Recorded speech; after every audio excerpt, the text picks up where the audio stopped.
Want to hear this week's fun fact? Tottenham striker Richarlison has scored twice in the Premier League this season. Once against Fulham and one this weekend against Nottingham Forest. Both times he did incredibly extravagant celebrations as if he was after winning the World Cup. And both times the goal was ruled out for offside. Couldn't happen to a nicer bloke, really, could it? Welcome back to the Premier League verdict. God, it's been a while since I've been able to banter about anyone.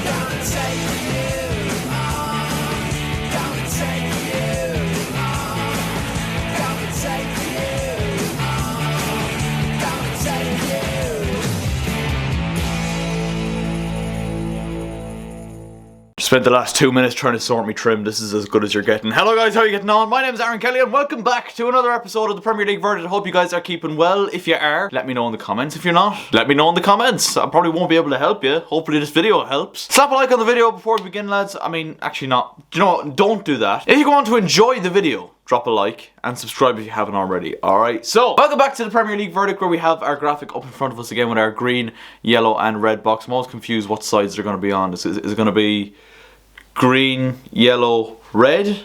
Have I got that right? Me in the edit. Let's have a look if I got that right.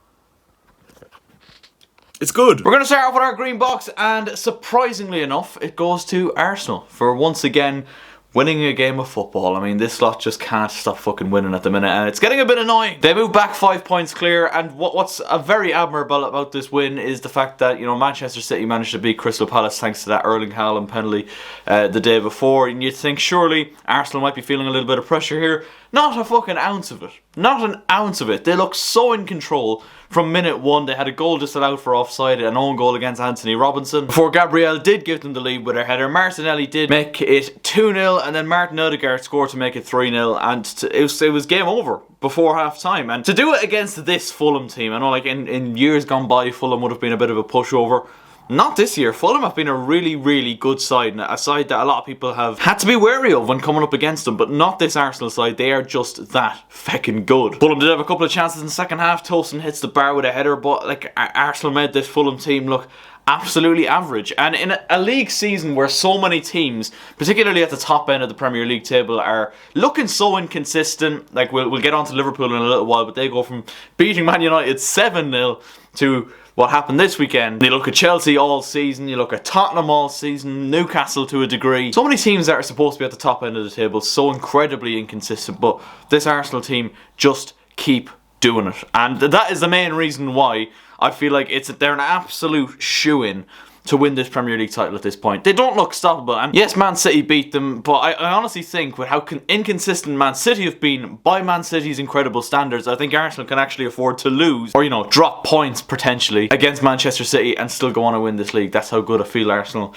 have been. It'll be a difficult game for them at the Etihad. I think that's coming up in a couple of weeks' time, so that should be an interesting one. But Arsenal just formidable, incredible once again. Yellow box for the week, and this is me kind of taking a little bit of a slice of humble pie to a degree. Okay, I'm not going to say I fully changed my view and I've done a full 180 on it, but Graham Potter is slowly but surely clawing his way back as Chelsea manager. When he looked like he was gone, he's basically come back from the depths. He was coming back from basically, I feel like, the verge of getting sacked as Chelsea manager, particularly after the run of results that Chelsea have been on. Massive result against Borussia Dortmund during the week. I've talked about that over on my TikTok, so if you haven't, go follow me on TikTok. Actually, we're very close to 1k followers over there, so we could have 1k on TikTok and 1k on YouTube very soon, so that'd be very nice. But in that video I basically talked about how it just looked like a completely different Chelsea from start to finish, between the team, the manager and the passion shown by both. Chelsea looked like a completely different outfit against Dortmund during the weekend. To follow that up with a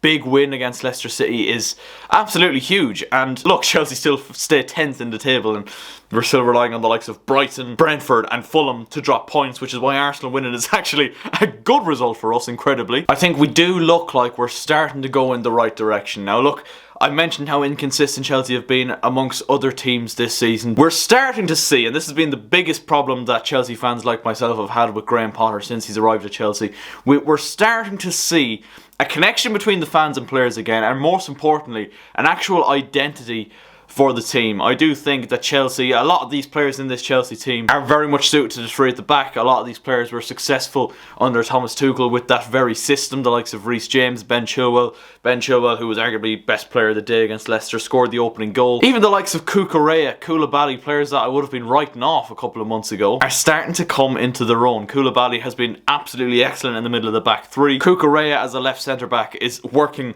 surprisingly well, and I think a lot of that is also to do with the fact that Wesley Fofana has come back in and he's also made a big difference as well. But 3-1 was the score, and I know Chelsea got lucky on a couple of occasions. Again, I mentioned this over on my TikTok, but we did get lucky on a couple of occasions, and Leicester missed some really gilt-edged chances. The one that really springs to mind is one where Dewsbury Hall absolutely mishits his shot, and it's an easy clearance off the line for Conor Gallagher. But I think Leicester were also lucky to still have 10 men or 11 men on the pitch, if you will. Ricardo Pereira absolutely should have been sent off for an early tackle on João Felix. I don't care what minute of the game it's in. A red card is a fucking red card. Can we all establish that? Kept it a little bit sus for the Patson Daka goal, but a really good response by Chelsea. Enzo Fernandez, what a pass. What a pass. And what a finish by Kai Havertz too. I'm so betwixt and between with it. There's so many times where I've washed my hands of Kai Havertz, metaphorically speaking, and he just seems to come back and produce a good performance every now and then. That's 2 goals and 2 for him now. If he can produce a little bit of fucking consistency in the Chelsea front line, we might be looking at the player potentially that we bought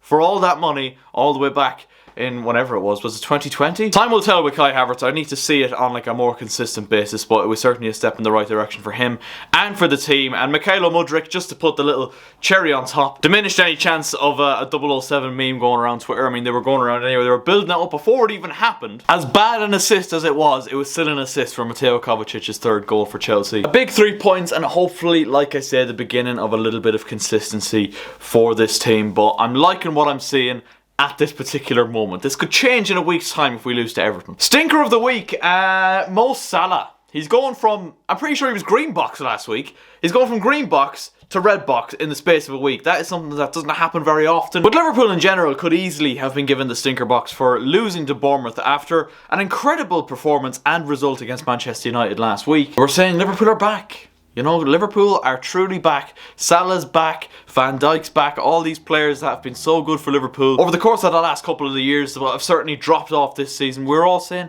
they're back.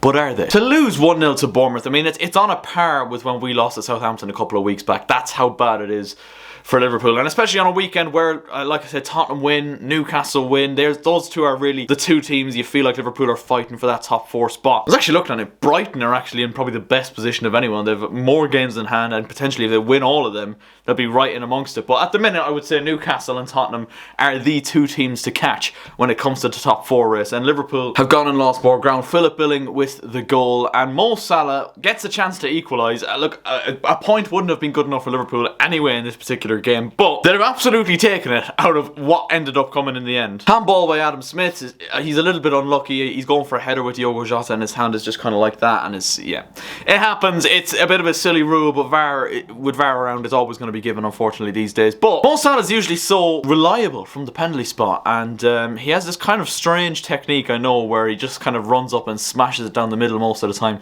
This time, he tried to place it as far in the top corner with as much power as he could, and it didn't end too well. Up there now with the worst penalties I've seen. It was absolutely shocking, to the point where I actually had to check my own back garden to check if it ended up in there, because it was so far wide and high that you'd even question if Mo Salah was aiming to try and score a goal at all. That's how fucking bad it was. But once again, the pressure is back on Jurgen Klopp and Liverpool. Obviously, it doesn't get any easier for them now. They have their second leg against Real Madrid, where they don't look likely to get through it, if we're being honest. And then they've got a string of really tough results. They've got Man City and Arsenal within the next 2 or 3 weeks, and they've got Chelsea on top of that. Now, Chelsea's not exactly a difficult game these days, but it's there, and you know, if Chelsea can keep that kind of consistency going, it might be a difficult game for Liverpool. Who knows? But it looks like the beginning of another tough spell for Liverpool. If they can pull off a couple of shocks against the likes of Man City and Arsenal, maybe we could be saying, look, they're right in the fire line for top 4 again. But they've seriously lost ground this weekend, and that penalty from Mo Salah was the main reason why. So that's it, ladies and gentlemen. That is where we're going to wrap up proceedings here this afternoon. Hope you guys did enjoy the video. If you did, make sure to leave a like. We've got League of Ireland goal recreations episode 1 coming out later on this week, and I'm also recording February Premier League recreations as well. So lots more football content coming. I'm absolutely absolutely loving producing content for you guys, and the fact that I'm getting back recording IRL football content on a more consistent basis, it's just putting a big old smile on my face. So if you're loving it as well, make sure you leave a like, subscribe if you are new, and I will catch you for the next one. Alright, take care and peace. I'm in the big leagues, told her don't miss me. Ballin' like Houston, ayy, feeling like Whitney. I need a bag, bruh, send it through quickly. I'm making his dog, like I'm in the big leagues. Told him that I gotta go, dog. I'm riding the road, y'all. I think that I'm back in my bag now, so I need that go, y'all.